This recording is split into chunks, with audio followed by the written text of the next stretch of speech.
versículo 46, já está aí no telão para você que não trouxe a Bíblia. Hã? Não, porque o Marcos veio, eu vou pregar em Marcos. Se o Marcos não estivesse aqui, eu ia lá em Mateus 20. Mas como ele está aqui, vamos em Marcos 10. Essa passagem que está aqui em Marcos 10, ela também está lá em Mateus capítulo 20. E também está lá em Lucas. Essa passagem fala sobre o cego. O único que dá nome para esse cego é Marcos, que fala que é o cego Bartimeu. Aliás, em Mateus, nos fala que eram 2 cegos. Aqui, Marcos fala de um só. Ele dá ênfase, não é que era um cego só, é que ele dá ênfase aqui ao cego que ele conhecia. Qual era o nome dele? Bartimeu. Era o filho de Timeu. Lucas e Mateus não vão dar nome para esse cego. E algumas pessoas falam assim, a Bíblia está errada. Vamos lá para a história bíblica, tá? Você veio hoje aqui, vamos estudar a Bíblia, que Bíblia é bênção. Quem acha que Bíblia é bênção, diga amém. Então tá, vamos lá. Essa passagem aqui está nos 3 evangelhos, correto?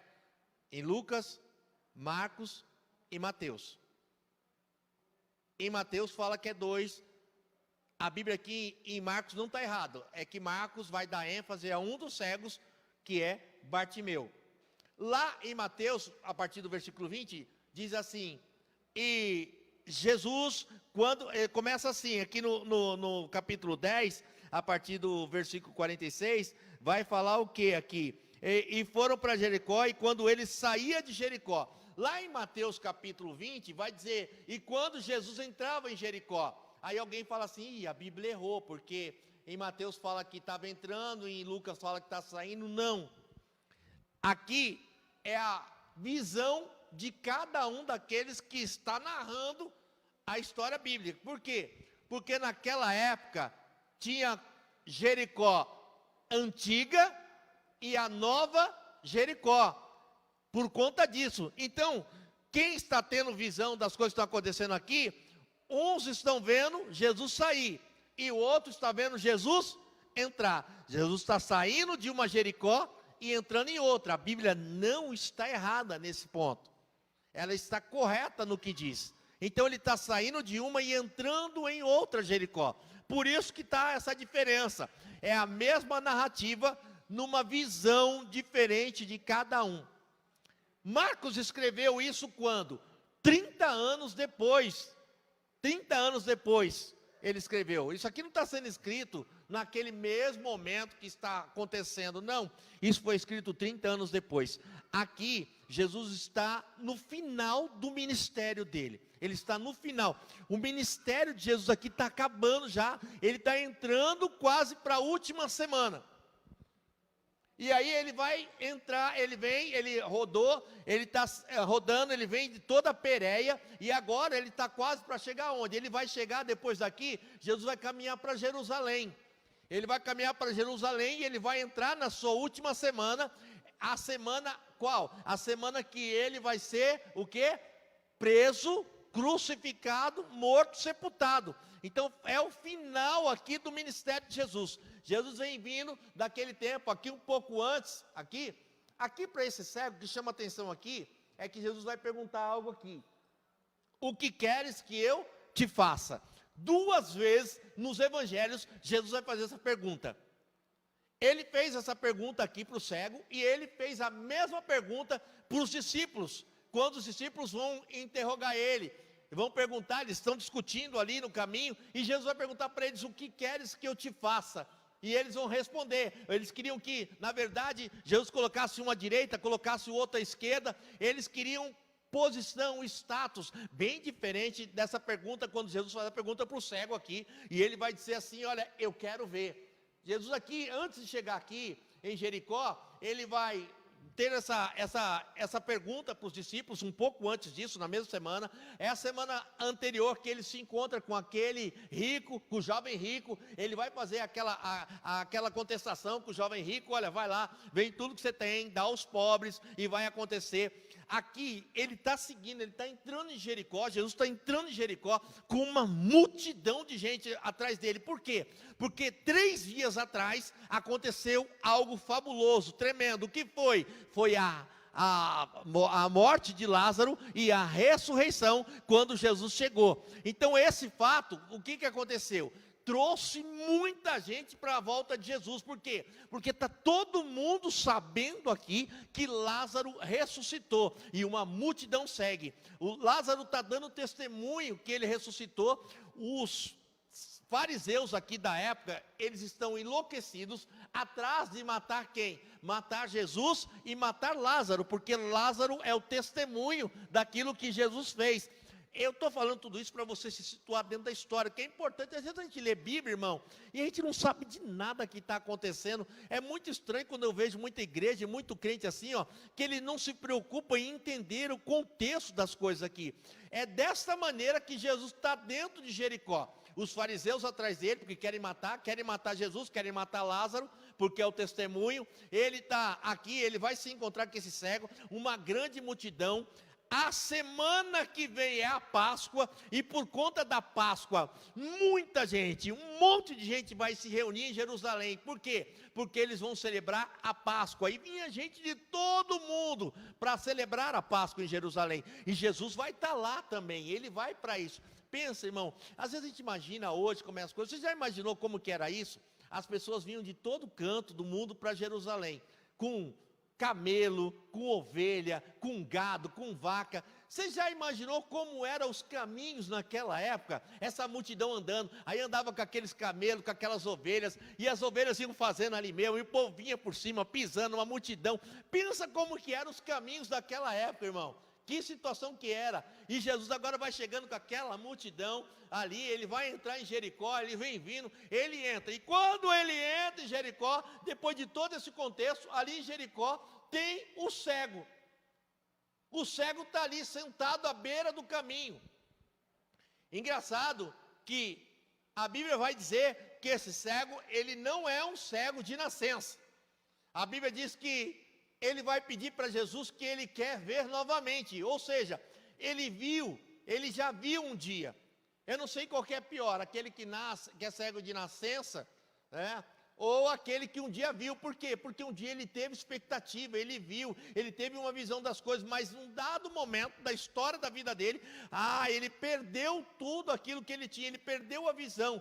E é muito ruim, irmão, quando a gente perde algo que é irrecuperável. Esse sentimento de perca, ele pairava sobre a vida desse homem, e essa perca que ele viveu, fez com que ele descesse ao último nível da vida dele. Por quê? A Bíblia vai dizer que ele era cego, mendigando, sentado à beira do caminho. Ou seja, ele já não tinha mais nada, não podia mais nada. Ele dependia da esmola dos outros, ele dependia que alguém o ajudasse, que alguém o guiasse, que alguém o orientasse.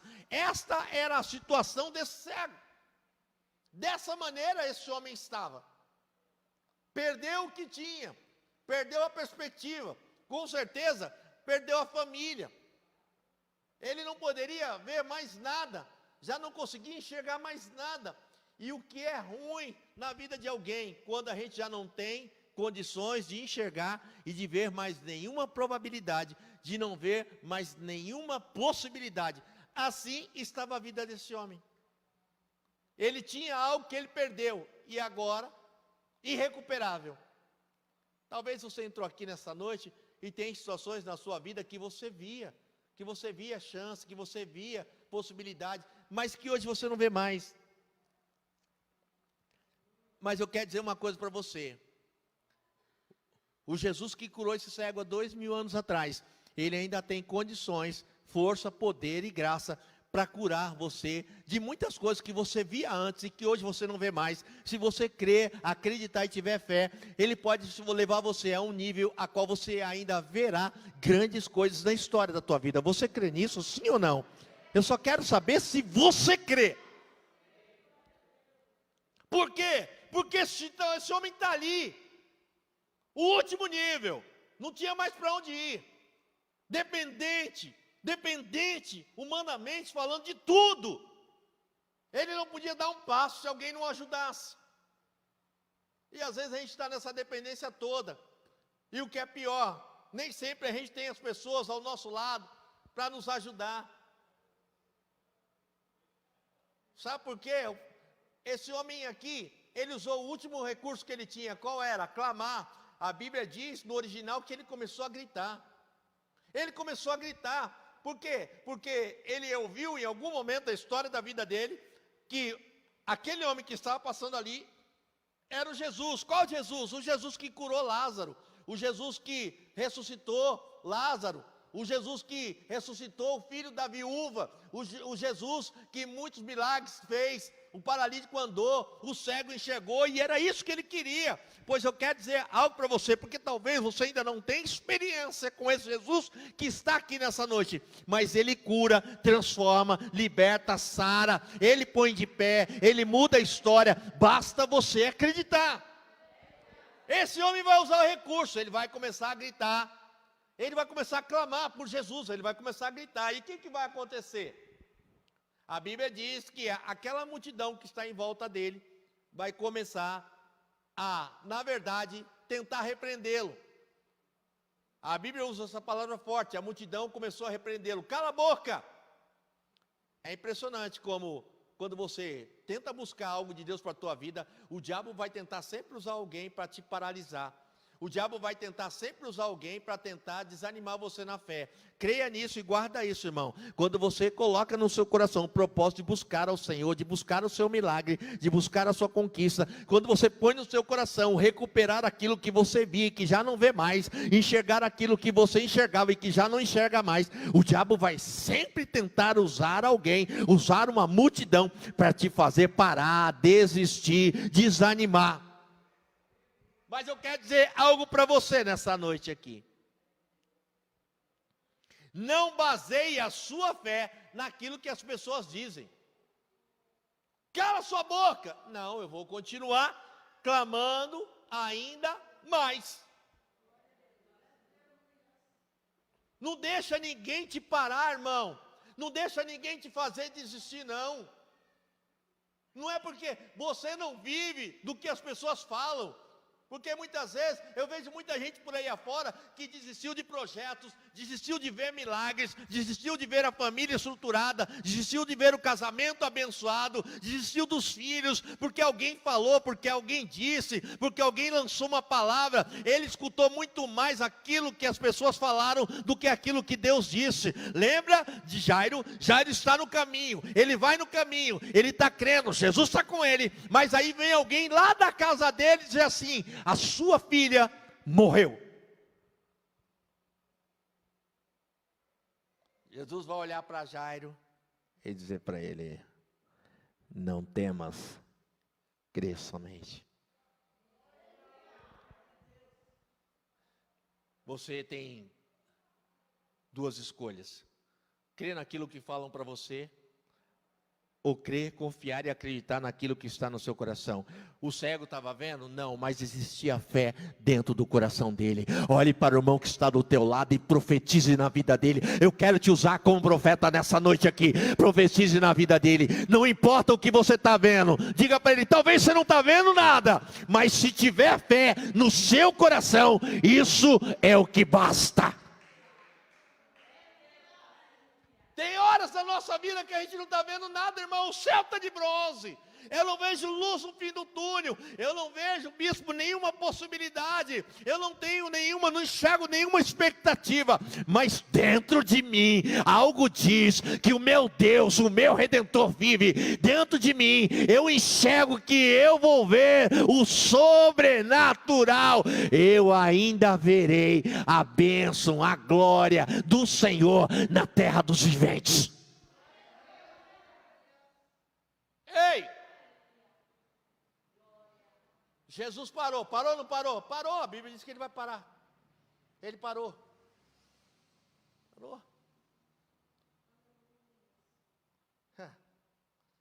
Meu Deus, vem para mim. Presta atenção. Quem está comigo, diga amém. Presta atenção, vamos para a cena. Embarca na cena aí. Galera gigantesca. Tem gente lá só de olho em Jesus. Uma multidão. Quando a Bíblia fala de multidão, fala de 5.000 pessoas. Você for ali do lado ali, ó, deve ter umas 10.000 pessoas. Você vai ver a galera, o tanto de gente que é.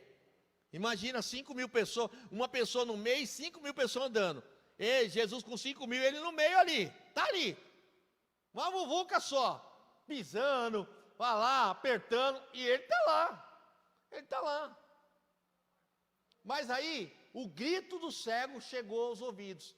Irmão, o seu clamor sempre vai chegar aos ouvidos do Senhor. Ele sempre vai te ouvir. É só você crer. Você já pensou, irmão? Você já imaginou uma multidão falando, conversando? Não ia todo mundo caladinho, não, com Jesus, vamos lá. Não, todo mundo falando, conversando, mas Jesus, ele teve a sensibilidade de ouvir que alguém chamava ele. Deus sempre vai ter a sensibilidade de ouvir quando você chamar. Parou! Ó, vem cá, vem para mim. A multidão empurra para lá, para cá, e ele parou. Que lugar mais improvável para Jesus parar. Não era, não, vamos parar aqui. Não, ele simplesmente parou. Lembra do que eu falei? Era o caminho. Tem de tudo ali. Ovelha, gato, galo, cachorro, galinha. E está lá, aquele caminho todo assim, multidão, e Jesus está parado lá. Irmão, escuta uma coisa. Se você chamar, Jesus vai parar. Não importa o lugar, ele vai parar. Sabe? Ai, será que se eu chamar em casa, eu tenho que vir para a igreja? Se eu chamar em casa, Jesus vai parar? Vai parar. Se eu chamar por Jesus lá no emprego, ele vai parar para te ouvir. Se você estiver na rua e parar, ele vai parar. Para Deus não tem lugar improvável. O que Deus quer é que você clame e chame, irmão. Sabe, às vezes a gente, então, se eu chamar no monte, ele vai parar. Mas se eu chamar aqui, ele vai parar também. Se eu chamar lá no quarto, na minha casa, eu sozinho, só eu e Deus, ele vai parar para mim? Vai parar também. Sabe, Deus vai parar, mas não é, provavelmente é improvável que ele pare, é muita gente, ele vai parar. Vai lá e chama o cego lá. Sabe? Tá com a Bíblia aí? Põe o versículo 49 para mim, Mateus. Põe o 48 e 49. 48 e 49. 48, vamos lá, olha lá. 48. E muitos o repreendiam para que se calasse, mas ele clamava cada vez mais. 49. E Jesus parando disse: chamai-o. E chamaram o cego dizendo: tem bom ânimo, se levanta, ele te chama. Oxe, a mesma multidão que falou, cala a boca, agora vai chegar para ele, ó, tem bom ânimo, se levanta, o mestre está te chamando. Olha para o irmão que está ao teu lado e diga para ele, e você muitas vezes fica dando ouvido para esse povo aí. Viu? O mesmo que estava lá, cala a boca! Agora, rapaz, tem bom ânimo, mano, o cara está te chamando. Demorou quanto aí? Viu? E eu vejo um monte de crente que ele dá atenção, dá ouvido. O que você acha? Agora há pouco não dava, agora dá. Irmão, a gente tem que parar de ouvir as pessoas e ouvir mais Deus, querido. Presta atenção nisso nessa noite aí, ó. Então preciso de um conselho, querida. Preciso de um conselho. Para com esse negócio, irmão. Vai se aconselhar com Deus. Se você precisar de conselho, a Bíblia tem para você. Ele é conselheiro. Ele sabe o que é melhor para você. A gente fica dando ouvido para a multidão. A multidão que disse não, agora diz sim. Não sabe nada. As pessoas não sabem nada para a tua vida. Quem sabe o que é melhor para você é Deus. Quem tem o melhor para você é Deus. Ó, irmão, dá ouvido para Deus. Você entende isso? Não durou nem um versículo. Rapaz. Cala a boca, não. Bom ânimo, hein? Uma multidão bipolar. E às vezes e tem muita gente ouvindo esse povo. Tem muito crente de fé ouvindo isso aí. Diga, eu vou ouvir mais Deus. Diga, eu vou ouvir mais Deus. Jesus vai olhar para o cego. Simples assim. A mesma pergunta que ele fez para os discípulos. O que queres que eu te faça?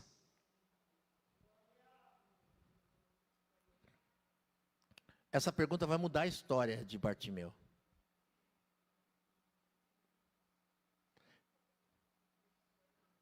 Bartimeu vai ter a história da vida dele mudada por conta dessa pergunta. O versículo 52 vai dizer aí que ele foi um seguidor de Jesus. Provavelmente Bartimeu foi um seguidor de Jesus junto com João Marcos em Jerusalém. Por isso que Marcos sabe o nome dele. Mateus não vai falar o nome dele e nem Lucas, mas Marcos vai. Porque diz o versículo 52 que ele será um seguidor de Jesus. Ele provavelmente foi um discípulo na igreja de Jerusalém. A história que Deus quer escrever para mim e para você é uma história diferente, é uma história de discipulado, é uma história de quem segue, porque Deus não quer você seguindo Ele, estando numa igreja e a sua vida quebrada, destruída. Tem muito crente que está dentro da igreja, mas ele está sem visão de nada, ele não tem visão de nada. Então é noite do Senhor restaurar a sua visão, para que você enxergue um futuro, uma perspectiva, para que você de fato tenha uma esperança. Entenda isso. Eu quero voltar a ver restauração. Esse homem via a família dele, via as pessoas, via o céu, via a lua, via as estrelas. Ele via o mar, mas agora ele não vê mais. E quanta coisa que você via antes, e agora você já não vê mais. Mas é noite, escute isso. Eu vou orar aqui com você para que Deus restaure tudo aquilo que você via e que trazia alegria ao seu coração, e você já não vê mais. Sabe, Deus quer fazer isso. Esse homem, qual a vida que ele via? Ele via a vida de uma maneira diferente da que ele vê agora. Agora ele já não tem mais nenhuma visão. Talvez tem pessoas que entraram aqui nessa noite, que se a gente fizer essa pergunta, presta atenção nessa noite. Deus está. Quem está comigo, diga amém. Talvez se eu perguntar para você, como é que vai a sua vida?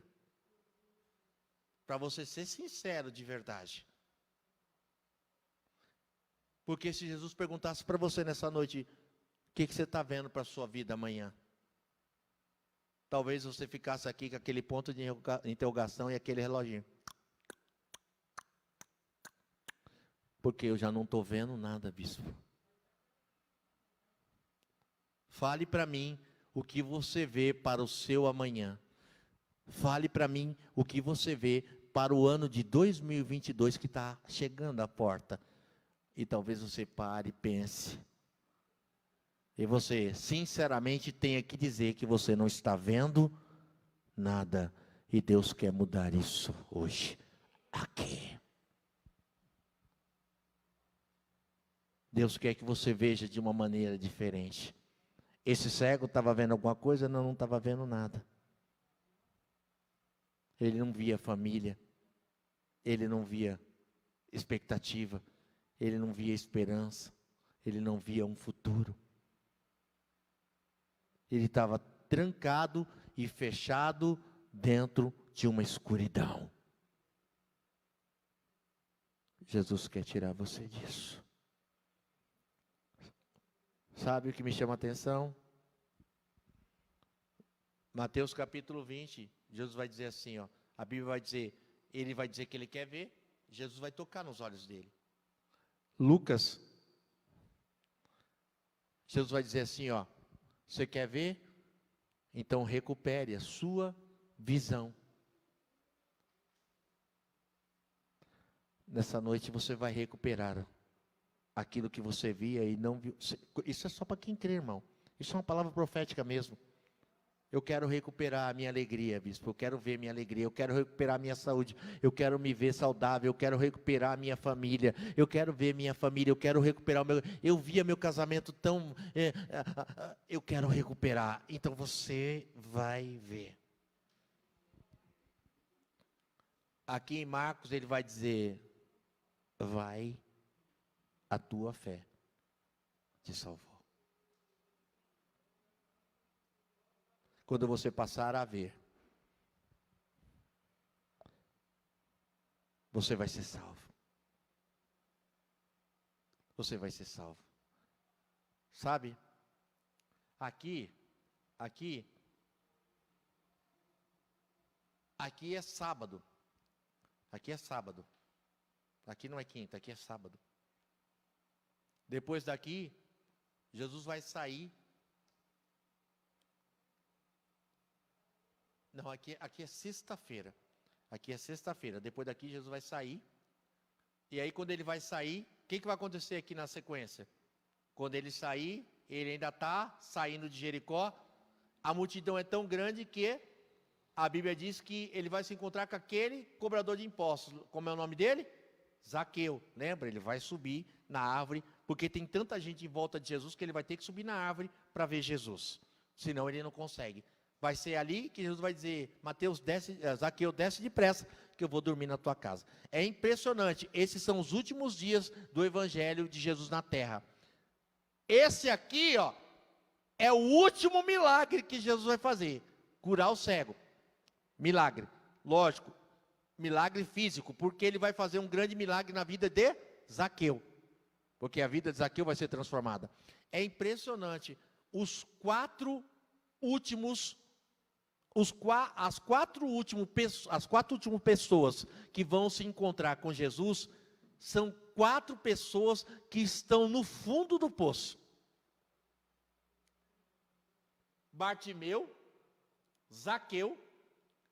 Jesus vai se encontrar no caminho que ele vai para a crucificação. E qual é o último? O ladrão na cruz. Os 4 últimos. Aqui é sexta-feira. Quinta para sexta-feira. A Bíblia é assim, ó.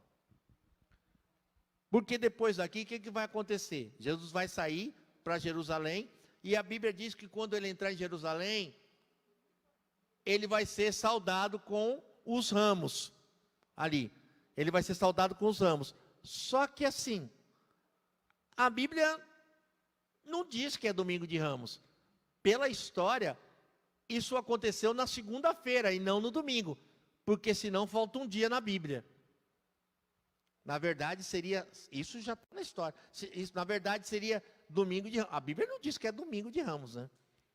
Mas todo mundo chama como? Ai, domingo de Ramos. Mas na verdade seria segunda de Ramos, porque vai acontecer na segunda-feira. Porque depois Jesus vai se retirar em Jerusalém, ele vai ficar 3 dias orando, ele vai voltar. Na sexta-feira vai acontecer o quê? Ele vai ser preso, né? Na virada da quinta para a sexta ele vai ser preso, na sexta vai ser crucificado, e no domingo vai ressuscitar. Contei a história inteira, hein? De graça para você, tá? Que não fez teologia. Essa é a última semana de Jesus. E às vezes a gente prende assim, irmão, a gente fala de coisas que não conhece, você precisa conhecer. Você precisa conhecer. Sabe?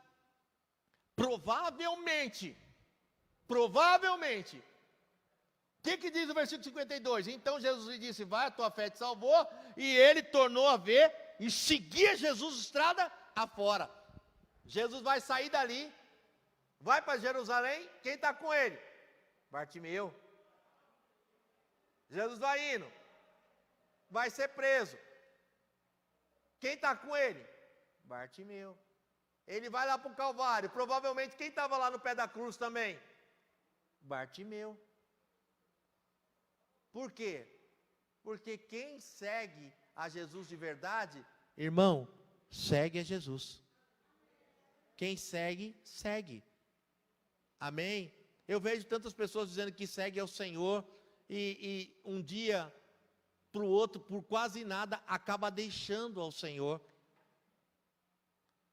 Eu vejo tanta gente que diz que segue a Deus, mas ele segue ao Senhor só quando as coisas estão bem, quando tudo vai bem, quando tudo está legal. E a nossa vida, ela não deve ser dessa maneira não, irmãos. Sabe?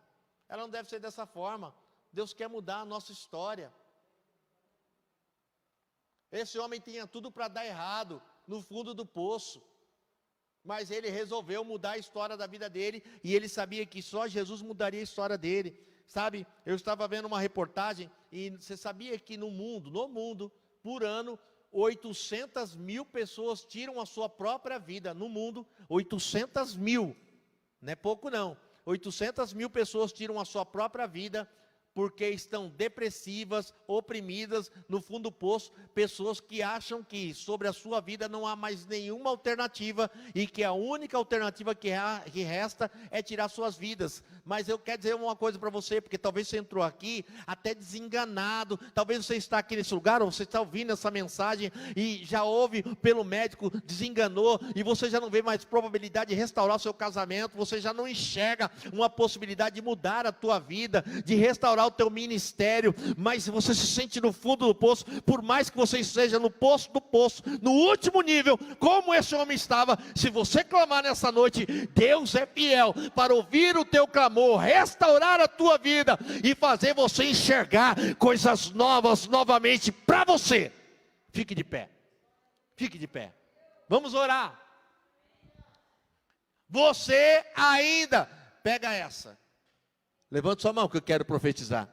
E eu vou declarar: você ainda será feliz de novo.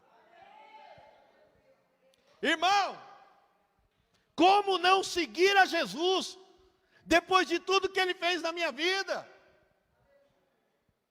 Tem gente que, sabe por que muita gente desiste de seguir a Jesus? Porque ele não vive o sobrenatural que Deus tem. Porque às vezes a gente ouve a multidão lá, cala a boca, não ora não precisa orar assim, sabe? Mas olha aí, essa multidão bipolar, aquele que fala que não precisa se orar assim, é o mesmo que vai falar assim: nossa, glória a Deus, hein, como você está abençoado. Irmão, é dessa forma, é desse jeito. Então nessa noite você vai enxergar a sua bênção com o teu coração.